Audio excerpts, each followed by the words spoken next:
Okay, so let us continue. So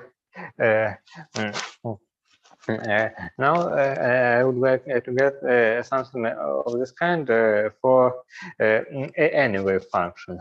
So initially we had this description in terms of path integral, which could give us the answer for the wave function at arbitrary time as this explicit integral. But it works this way only for very simple systems like particle and harmonic oscillator. In the general situation, the answer should be, of course, the same, but there is no way to compute this transition amplitude. And the origin of this problem is that this transition amplitude knows too much. It knows an entire evolution of the system.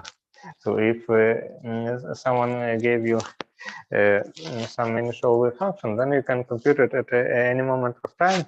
And in the general case, you cannot solve such a problem explicitly. And this is kind of a reason why this path integral works only in the simple situations.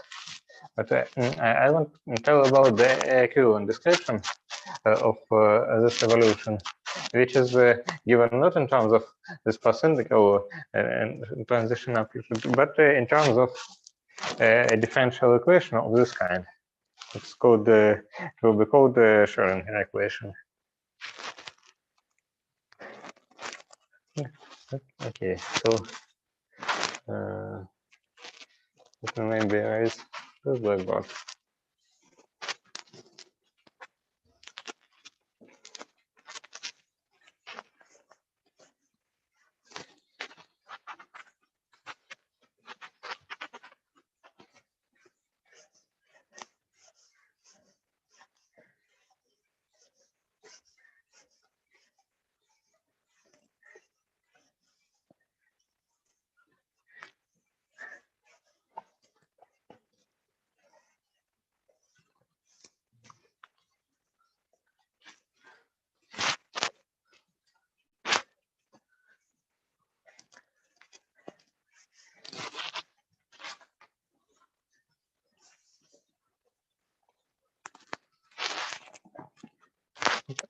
Okay, so let us remember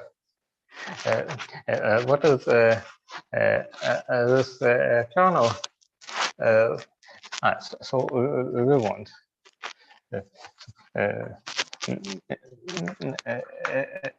we have some wave function at the moment of time t, and we want this wave function at the moment of time t plus delta t when delta t is very small, goes to 0. And if we manage to find this, then we know the differential equation satisfied by this wave function. Друзья, вот там аналогия была, да, пресловутые частицы какие-то формулы. Вот сейчас в общем случае, да, в общем случае рассматривается именно этот вопрос. Как эволюционировать волновая функция. Поэтому мы берем ее в бесконечно малый момент времени для того, чтобы получить соответствующий произвол. Понятно? Идеология понятно. Причем в общем случае.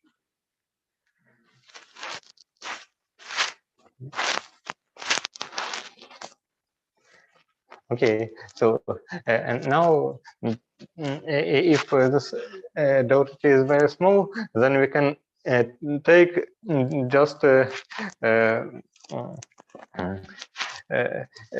some kind of explicit formula for this kernel. So when delta t goes to 0, we can say that this k of x final, x initial delta t is approximately this the same exponential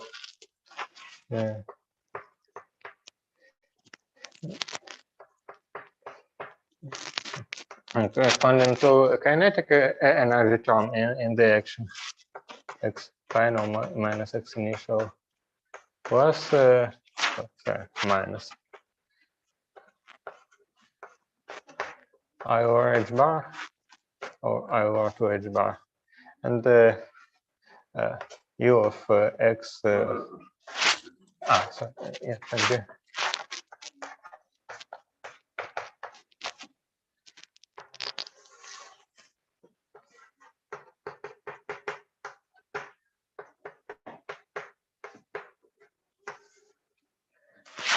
So again, sorry, I forgot delta t here. I delta t.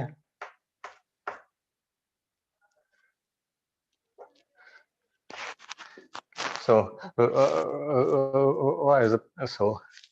Because this kinetic energy term computed for arbitrary x final and x initial and small delta t behaves like 1 over the delta t, and it's a leading term in this exponential, and everything else is proportional to delta t, and other terms will be proportional to delta t squared and so on. So when delta t goes to 0, we can we can neglect all this and write some expression of this kind. And actually, we could write here not this mean value of potential energy. We could just take one of these terms and multiply it by 2. It will be all the same, because this integral is oscillating very fast when x final is different from x initial, and so this this kernel is concentrated around.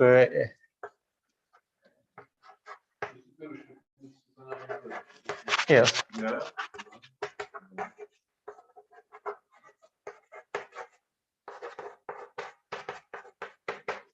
Because of this delta t in the denominator. When delta t goes to 0, then it becomes concentrated around this point. So его просто этот член убрать нельзя, потому что это как раз нам же нужно вот у этого члена разложение пропорциональное дельта t, для того, чтобы написать, как отличается, ну, чтобы из разности получить производство. Yes. То есть это член существенный. So it's almost the same as 2u of x final is almost the same as 2u of x initial. So.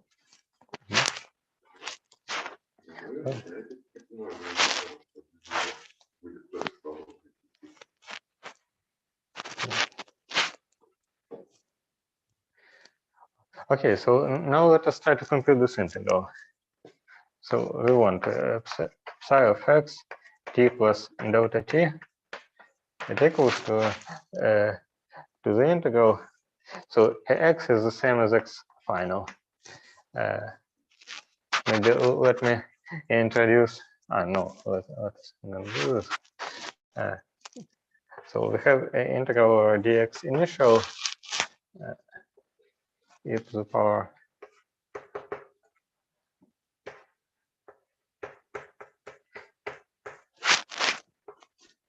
x minus x initial squared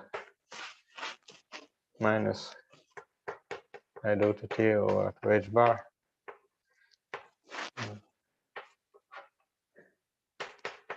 I don't want to write it again. And maybe better. Yes, and we multiply this by psi of x initial t. So now to compute this integral, to make it не, я так и оставил. Нет? Не. Оставил. Yeah. Yeah. So now let us introduce. And I forgot this square root over square root 2 pi I h bar delta t over m. Yes, now let us introduce a new variable. So we see that this integral is concentrated, integral over xi is concentrated around x, and it has some width proportional to square root of delta t. So let us use this fact and introduce the new variable in the following way. X initial is x plus square root of delta t y.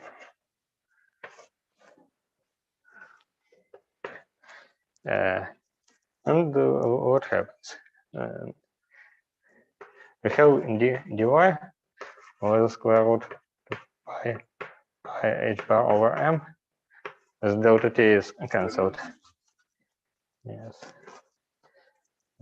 Here we have im over 2h bar, again without delta t, y squared.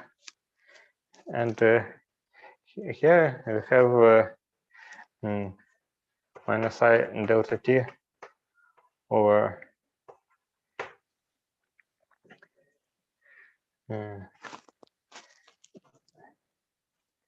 or h bar. And now look what is the difference between these different variants of potential energy term. So each of these u's give us the term u of x. And when we start to compute its Taylor expansion in y, then the next term is square root of delta t over 2 y u prime of x plus and so on. So you see, all of them are of higher orders than delta t. And now what about the wave function? There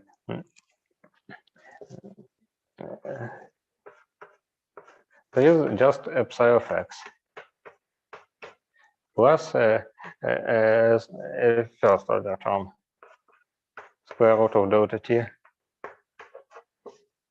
y prime plus delta t over 2 psi 2 primes of x and plus etc.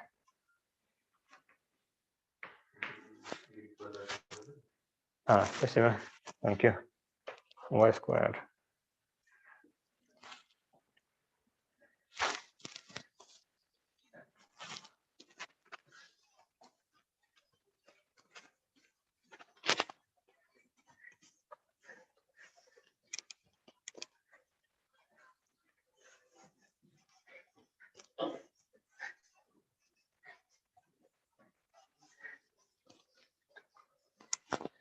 Is it okay? Yes. So now we would like to write only the constant term and the first order in delta t. So let us do this. I would like to write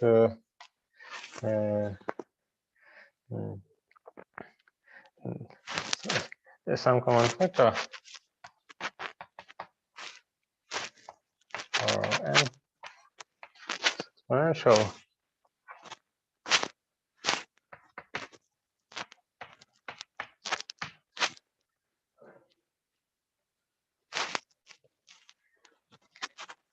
Yeah, so who can tell what are the terms which are of the constant order? Or how to say it? Who are constants and who are corrections up to the first order of order in delta t? What is the expansion of this expression?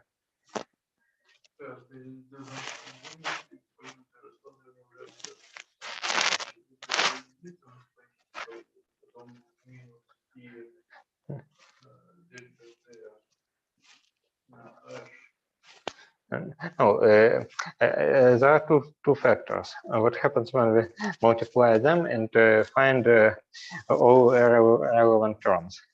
I mean, terms which are constant and linear.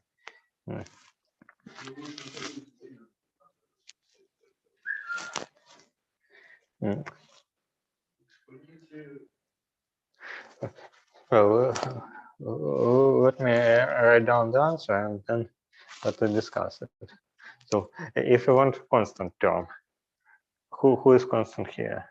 This exponential without all these corrections and the wave function here, because all this are corrections. So we have psi of x t, constant term. Then there is some square root of delta t. There's no square root of delta t here. There's only one square root of delta t in this formula. So square root of delta t y the prime of x t. And now if we talk about first order correction in delta t, it's a bit more interesting because we have one term coming from here. Here it is. If we took something proportional to delta t from the first factor, then we should take a constant term from the second factor, because otherwise we get something of a higher order. So this next term is minus I delta t over h bar u of x psi of xt. And now the last term proportional to delta t is this one. And again, we should multiply it by the constant part because we are not allowed to multiply it by any other powers of delta t. So we have delta t y squared over 2 psi prime of xt. So the question is, should we write any other terms, for example, coming from this term or not? Okay, I cannot give any.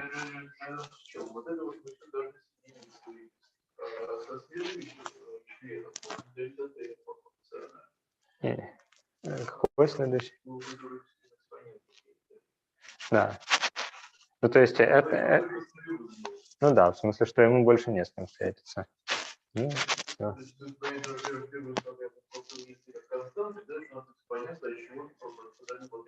Ага. Угу. Okay, plus all of delta t over 2.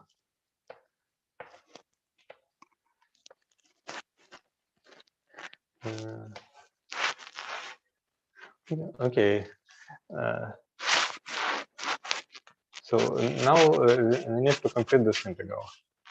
This is the integral in y. So here we have y squared. Here we have constant term. Here we have again y squared. Can you tell what is the integral of this term?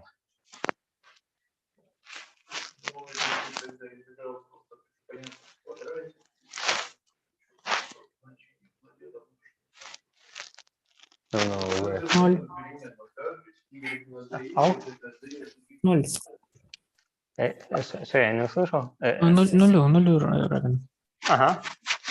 Yes, Frankie is correct. So, yes, so we would say that it is 0 because yes, it's one way to see this. Another way is to say that it's anti-symmetric under y to minus y, and because of this is it's 0. Is it clear? Okay, so when we integrate this term, we know that this coefficient is chosen in such a way that we should get just psi. We can compute this Gaussian integral, but we already know that it should be psi of xt, because the evolution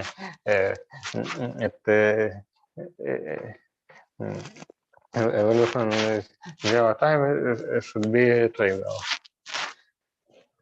So this is it. This is just psi of xt. Now there is a question: what? And we can also write this down because it does not depend on y, so it's just the same. I delta t or h bar u of x psi of xt.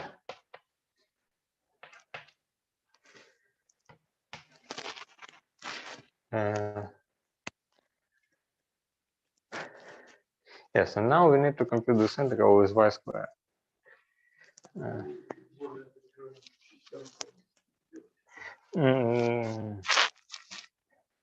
I'm not sure that it works. No.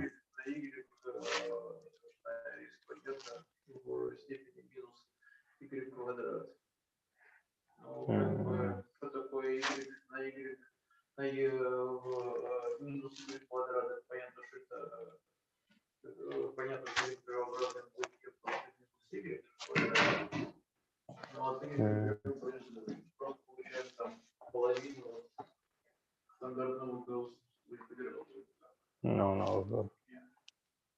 So what is the answer? No,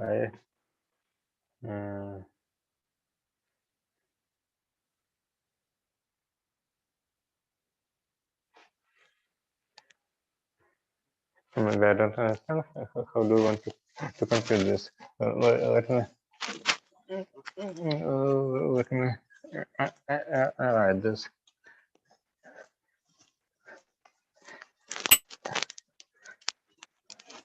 So are you saying that we can compute it like so? For example, some integral dy e minus ay squared y squared. Are you saying that we can find here?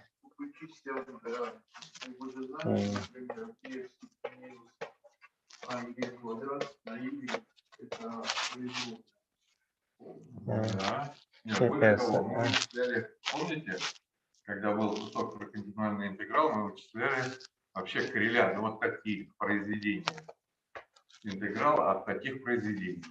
Поэтому это было.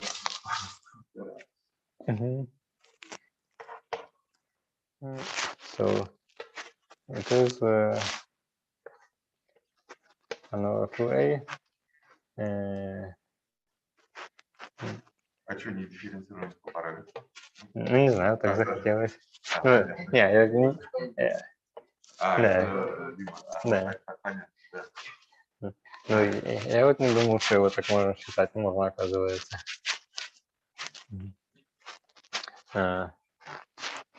Okay, so the answer is that the ratio of this integral and the Gaussian integral without y squared is 1/2a. The a stays in the exponential. Yes, thank you for that idea.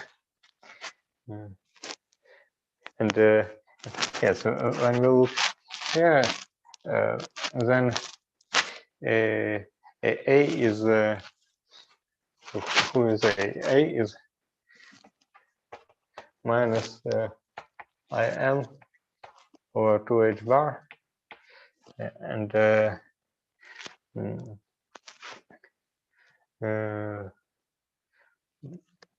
1/2a is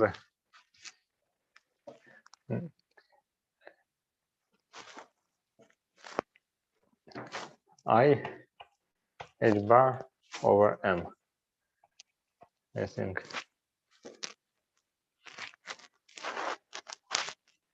So is it okay? And also 1/2m because we had 1/2 there. Psi primes of x and t times delta t plus all of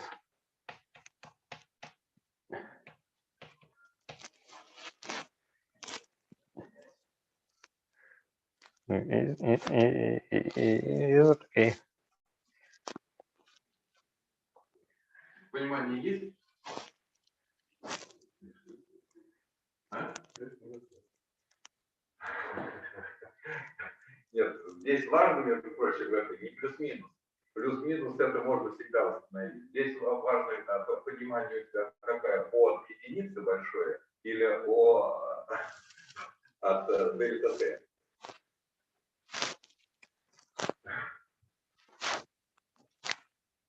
Потому что ваше требуется, ваше понимание с О от дельта Т в 3/2.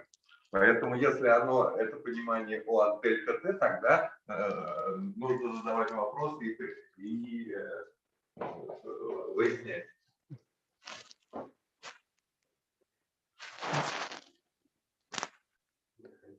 То есть, нет, нужно такое понимание. Ну, понятно, откуда этот член возник? Понятно? Да, это совсем просто. Это, важно понимать, откуда вот этот член возник. Вот это важно понимать. Вот он здесь возник как это, и важно понимать, что означает две черточки. Это почему производная? Да, то есть это вторая производная по x. Maybe it's better to write that it's psi xx.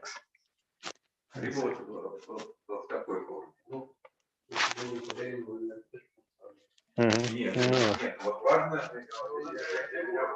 что очень важно, я представляю, что в конце будет, поэтому здесь важно понимать, что это мы рассматривали эволюцию, да, и в этой эволюции бесконечно малом возникает еще производные по яйцу необходимость.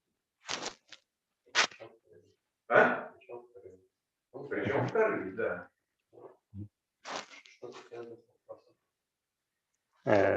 Более того, это не связано, дальше, это своей, как называется, профессиональной компетенции, это и есть одномерный вопрос. Yes. So of course, if you had several coordinates, then you would obtain a sum of this derivative psi xx, psi yy, psi zz. If it is. Твое понимание, что это Лаплас, крайне важно. Естественно, да, потому что мы рассматриваем ситуацию одномерную, А вы сами прекрасно понимаете, что частица может быть, то есть волновая функция может зависеть это от икса и y. И крайне важно в этом смысле, что ты увидел здесь именно Лаплас. Это позволяет тебе перейти на системы, ну, больше размерных пространств.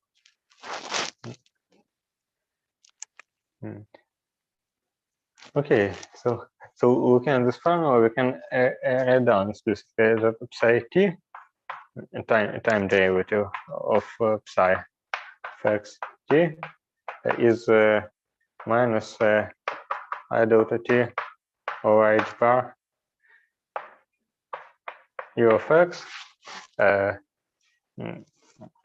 Let me maybe write down this way, plus I h bar over 2m d2 over dx squared acting on psi.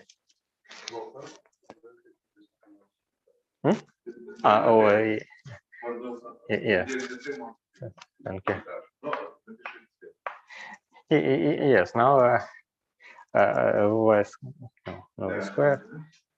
Yes, so now let us rewrite it a little bit.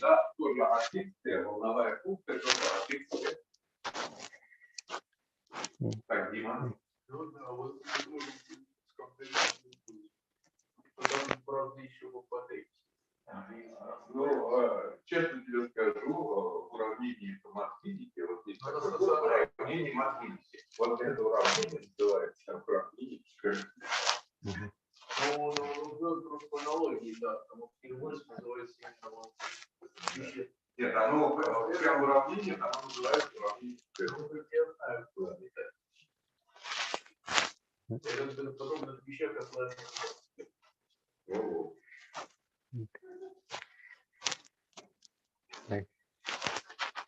Sure, then I write this and finally write down this final form of this equation. So let me write it this way: I h bar d psi over dt is h. У нас шоу, собственно, называется «Настоящий человек», который знает все о регламенте. Миша ушел, ну вот, если он будет. Во сколько мы заканчиваем? Чтобы я как-то контролировал. Я не знаю. А? В 2:20? Ага, то есть у нас полчаса.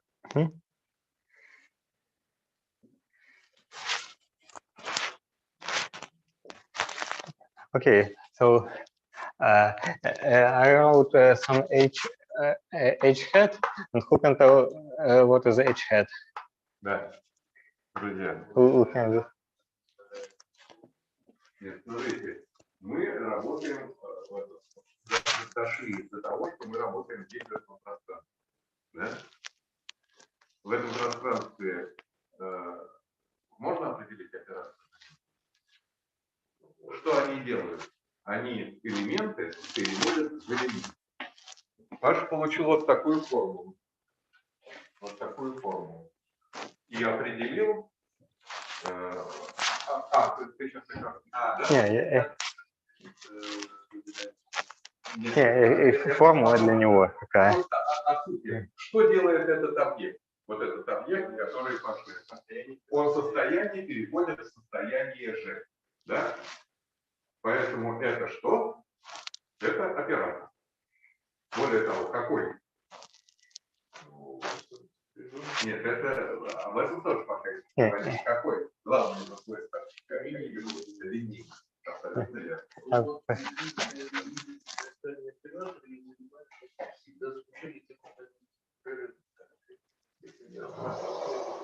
Это да, в гибридном пространстве, но это уже вы оставьте меня на закуску, это мы пообсуждаем.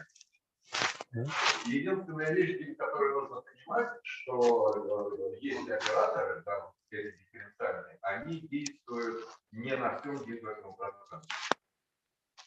Понятно? Ну вот да, потому что в L2 гораздо больше функций, чем те, которые можно дифференцировать. Поэтому мне просто интересно на будущее с таким понятием, как всюду плотность знакомы.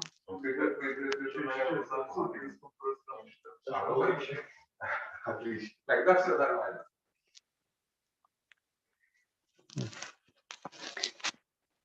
Yes. Okay, so I asked what the formula, but let me write down it.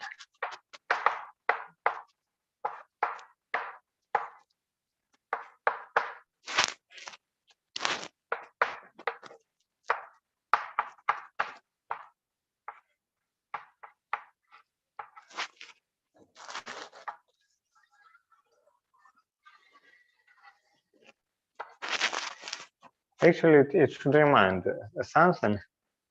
So,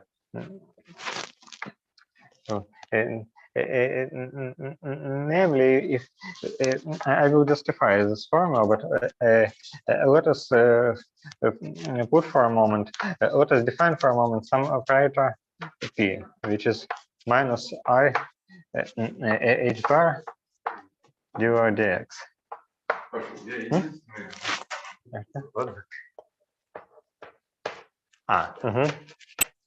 Спасибо.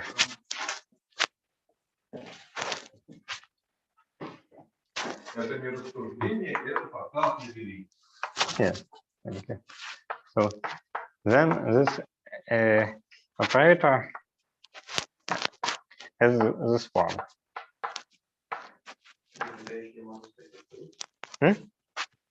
Yeah. Да. X hat. So x hat is just an operator of multiplication by x. I can write it this way. Это тоже оператор, потому что умножение функции на x, да, приводит к функции. Правда, опять замечательно. Не всегда квадратично интегрируем. Отсюда следует вывод, что и область определения оператора x это не все гиперное пространство.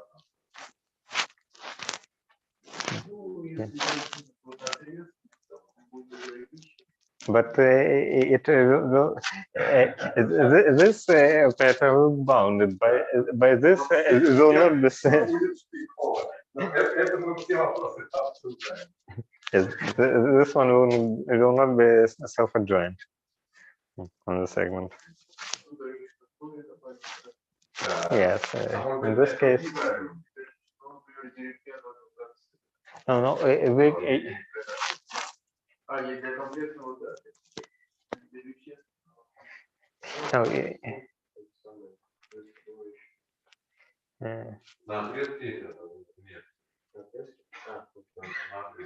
Ну, понятно, какие нужно. Ты сам все сказал, я так какие нам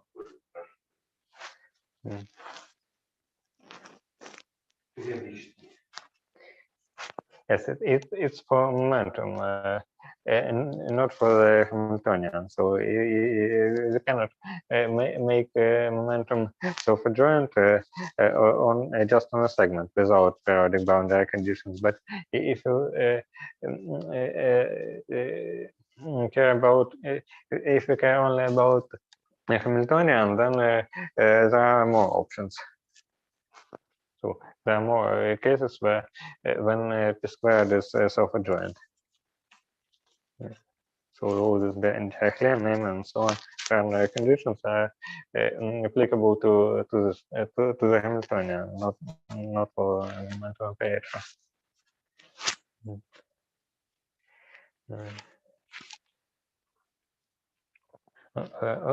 Okay, so.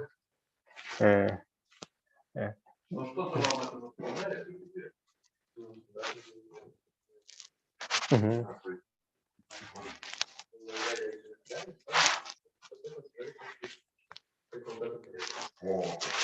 Вот то, что ты сейчас проговорил, это да, вспоминается.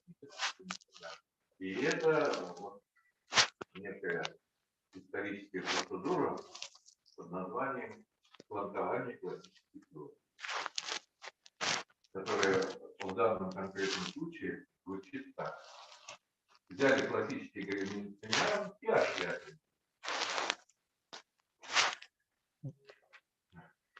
Yes.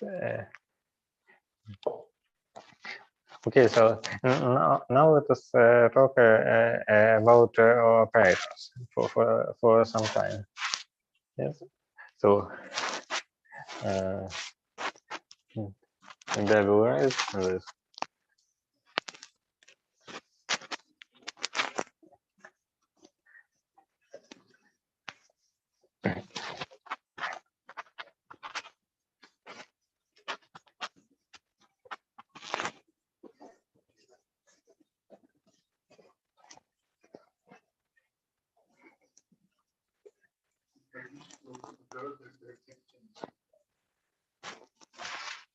Ну, не ну как, тут нет символа, тут операторы только, но идейная, ну как, в смысле, что то, что...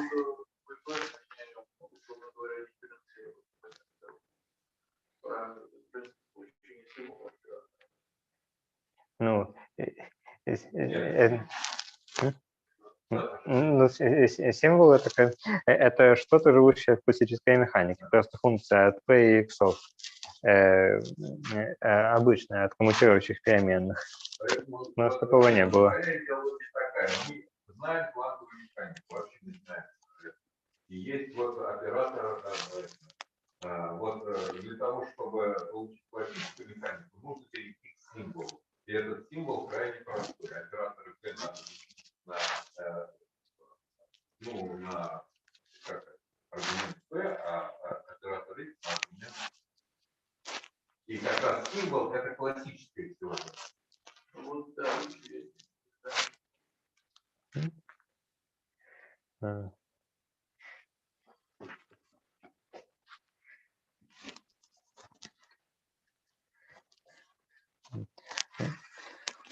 Okay, so now let us tell something about these operators, namely about their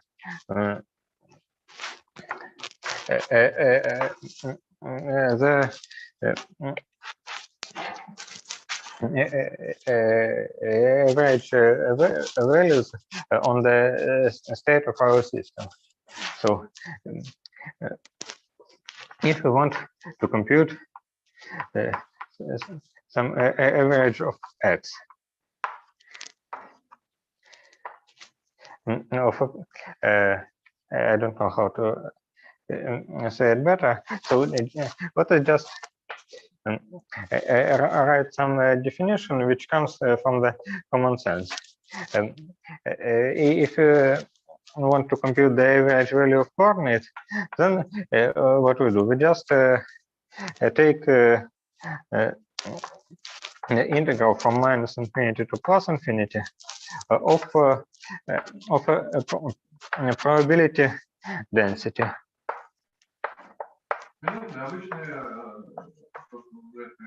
Мы знаем вероятность обнаружить частицу там или там. Да? Смотрим, каково среднее значение координата обнаружаемой нашей частицы. Нужно сложность вероятности умножить на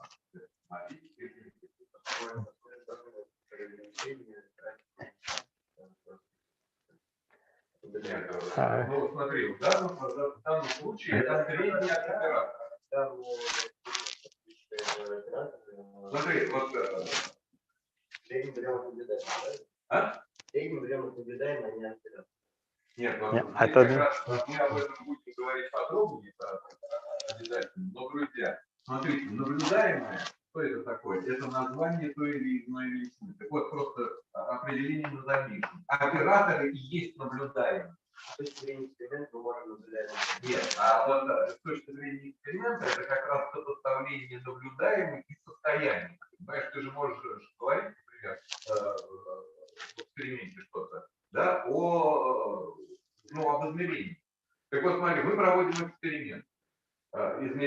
наблюдаемый. Наблюдаемый какой? Оператор. Наблюдаемый — это просто название. Наблюдаемый оператор. Измеряем координаты. Как мы это проводим? Мы в одном эксперименте частицу обнаруживаем в этой точке, в другом эксперименте в другой точке. Почему мы... Нет. Мы получаем измеряемую величину координат. Хорошо. Да. И не ее называем. Нет. Наблюдаемое в квантовой механике — это сам оператор. Потому что наблюдаемое, как в классике, это просто наименование той величины, которую мы измеряем в каком-то состоянии. Да, среднее наблюдаемое. Нет, мы измеряем в результате эксперимента средний.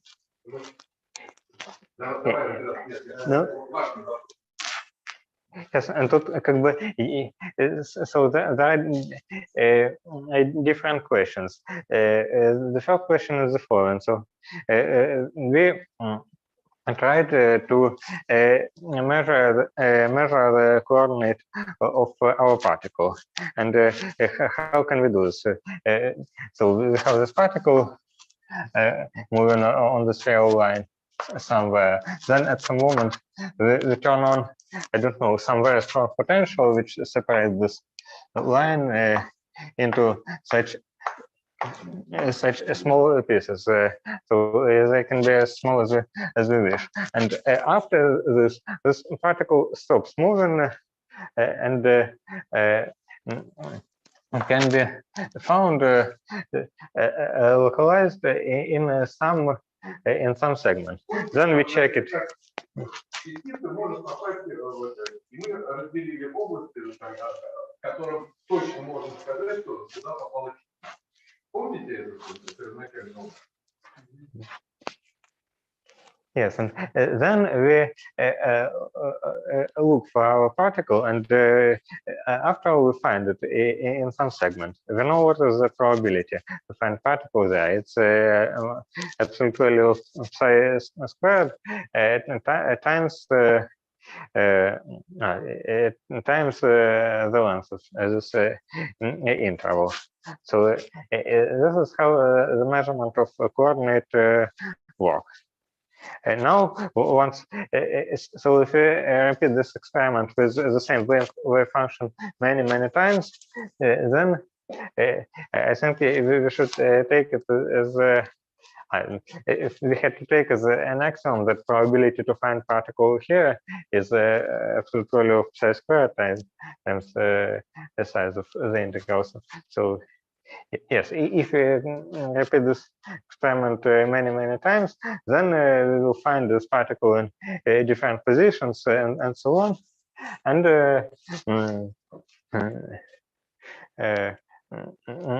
we can compute using this data the average value of x. This is the average over all such experiments. But without any problems, we can compute any other. We can compute average value of any other function of x. So this. So I don't know. Let me write down here some arbitrary function of x. Может дать частицу в любой точке. Потому что есть вероятность, да? Нет, не вероятностью. Поэтому эксперимент состоит не в единичных, не в единичных. А то, что Паша говорит, а в одном и том же состоянии бросаем миллион раз. Я понимаю. Вот то, что мы считаем это ожидание по мере... Абсолютно. Вот, да. И значит, да. А? Как было бы увеличить? Координаты частицы.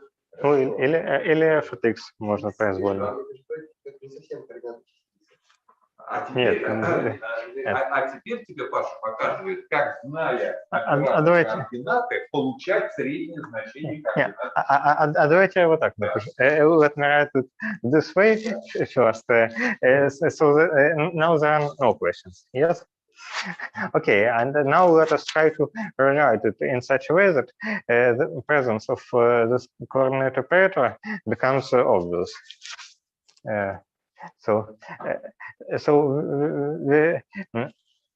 when we're talking about this Hilbert space and so on, but let us try to find operators acting on this Hilbert space.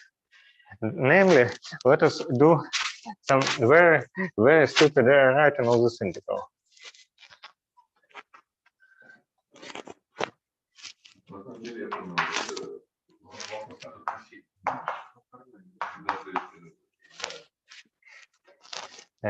So this dx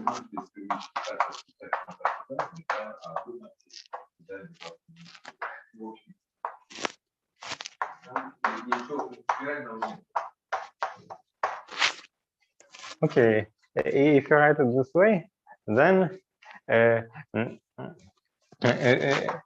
we can say that this is a scalar product of no, is a definition. No, maybe let us say that there is a definition of the scalar product. F and G. Больше, чем метрическое, там есть такое понятие скалярного произведения. Да? Скалярное произведение в альфа-комплексе, как определяется. Вот ваше вам пишет определение скалярного произведения. So now we write it this way. This is psi times, and let me write here this formula f of x psi of x. But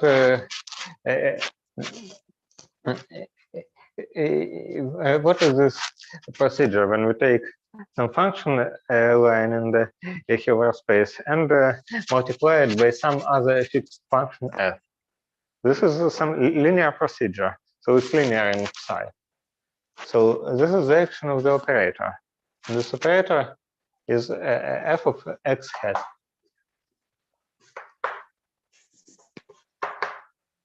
This is scalar product of psi with f of x hat acting on psi. Согласны? Yes. На самом деле, вот разницы никакой нет. Смотрите, есть некий объект, да? Скалярное произведение определено для элементов этого пространства. Поэтому нужно представить здесь элемент и здесь элемент, а не какая-то новая комбинация. И оператор и переводит это состояние в какое-то другое состояние просто умножением на это. Что делает оператор? Оператор X.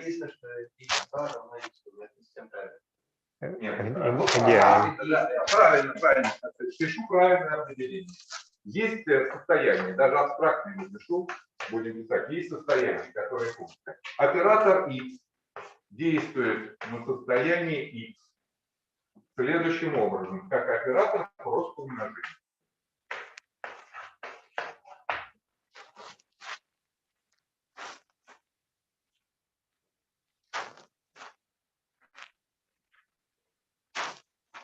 Ну, опять-таки, мы просто вводили немножко по-другому, мы вводили как концепт, как он будет действовать В смысле относительно меры? То есть, смотри, пространство линейное, да? Умножать его на действительное число можно.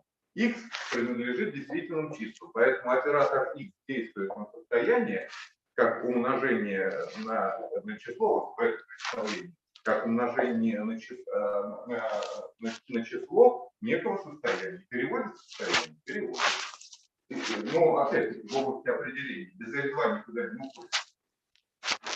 Хуже, чем в L2, но, как я правильно говорил, с неограниченными операторами есть проблема и непрерывность.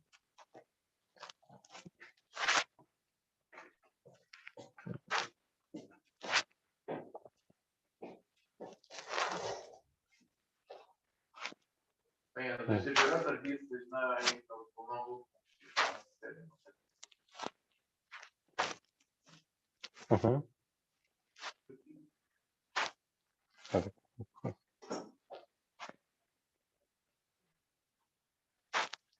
Какой-то вопрос еще остается?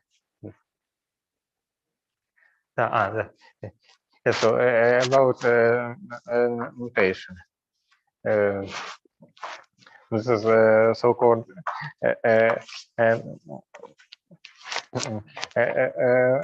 brand cat notation.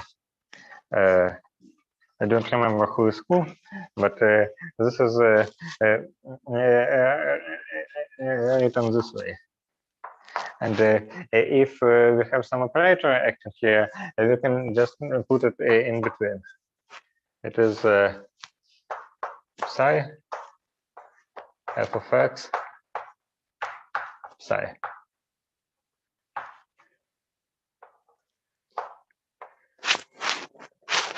We will use this notation almost all the time.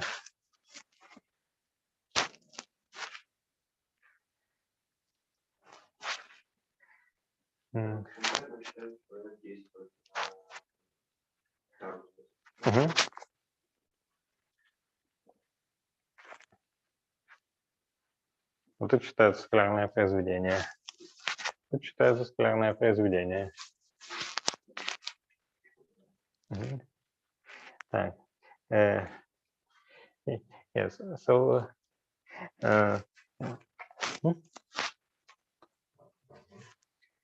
Yes. Now. We may ask the following. So, what happens with this averages of operators? How they evolve with time?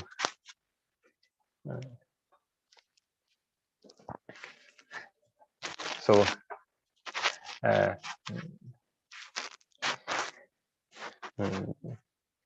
What can we study? Let us study.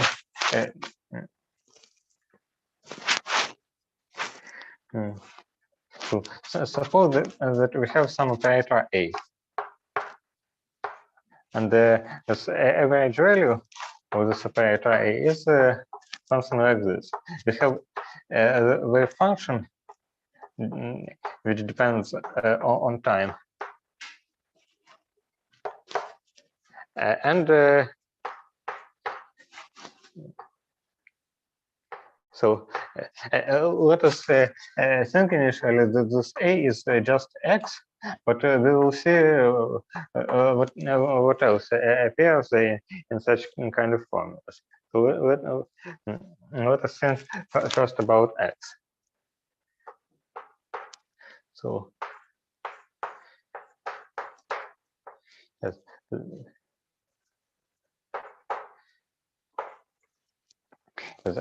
There is such a formula. Maybe let us put T here. And I'm asking the following. We know the differential equation for psi of T. What is the differential equation for this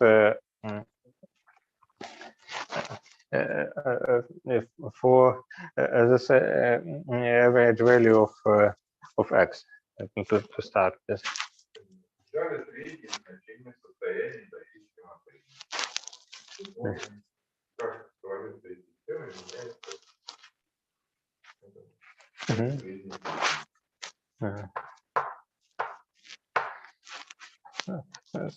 So yes, we can compute the IH bar d over dt average value of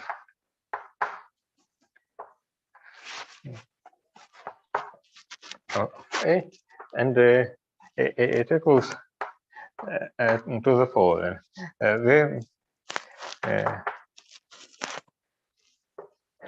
Remember the definition of the scalar product. No, not the definition, but notation. And what do we have here? We have here d over dt h bar duality psi a psi plus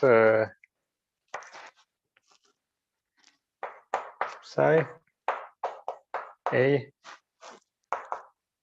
h bar duality psi.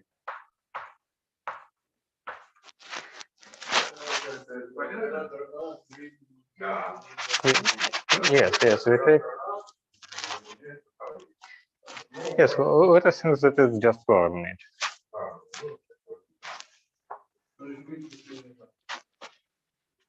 Yes. So now let us remember Schrödinger equation.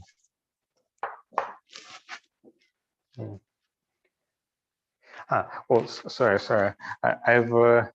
I've put this time derivative under the scalar product, but forgot that the scalar product is anti-Hermitian in the first argument. There is a star here, so we had to put minus I. Тогда оберни производное направо. Не. У тебя такое определение, да, понятно. Да.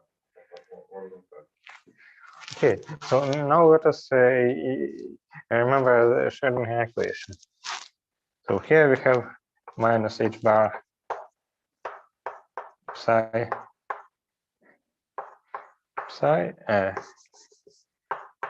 a psi. Here we have psi a h psi. There is one small problem. We have here h bar acting in the first term, and here we have h bar acting in the second term. But let us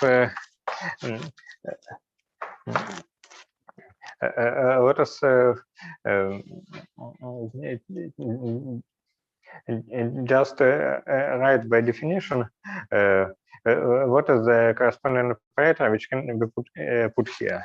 So do you know how to move operators from the first place in the scalar product to the second place? How will we call this operator? Which yes, yes. So we have psi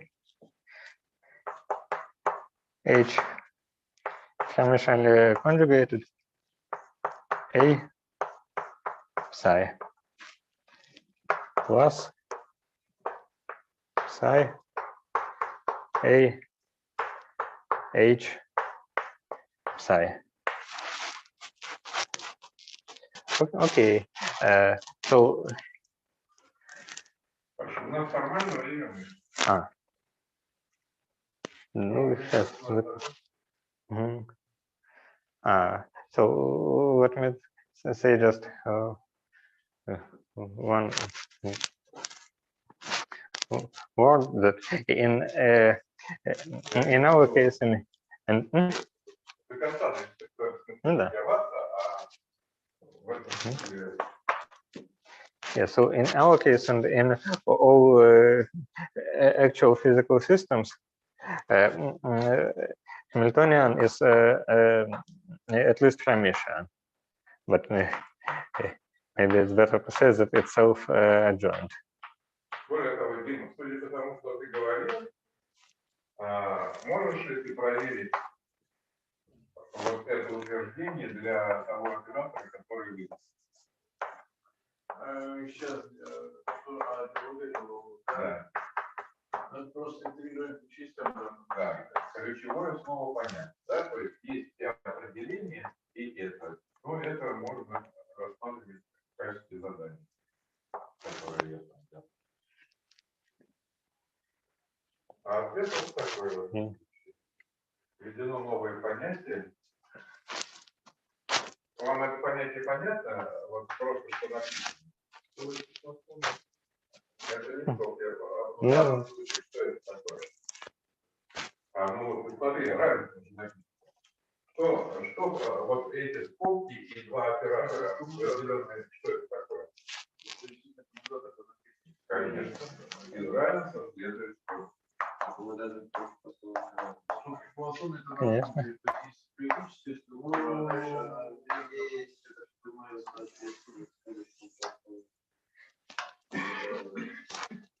Да, но у коммутаторов и скобках Пуассона есть много общих свойств.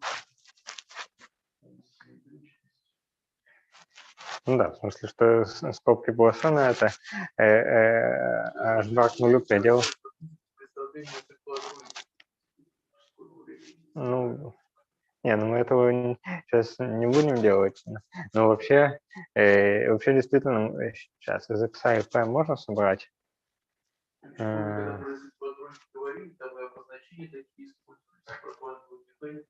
Да, из x и p можно собрать. p и xp и x квадрат p. Будут образовывать, если 2 тройку. Да.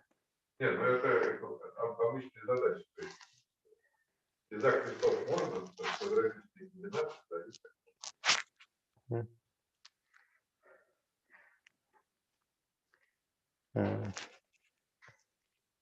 No, I wanted to show that when we compute the derivative of this average value of x, we obtain precisely this momentum operator.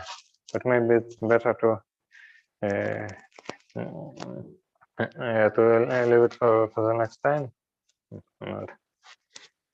То есть, как наверное, не надо сегодня эти коммутаторы считать. Наверное, не надо эти коммутаторы считать сегодня. Ты в этом смысле выдаешь мне техническое задание на следующее занятие. Поэтому я тебе очень благодарен, что все эти понятия введены, поэтому вы продолжаете свое дело.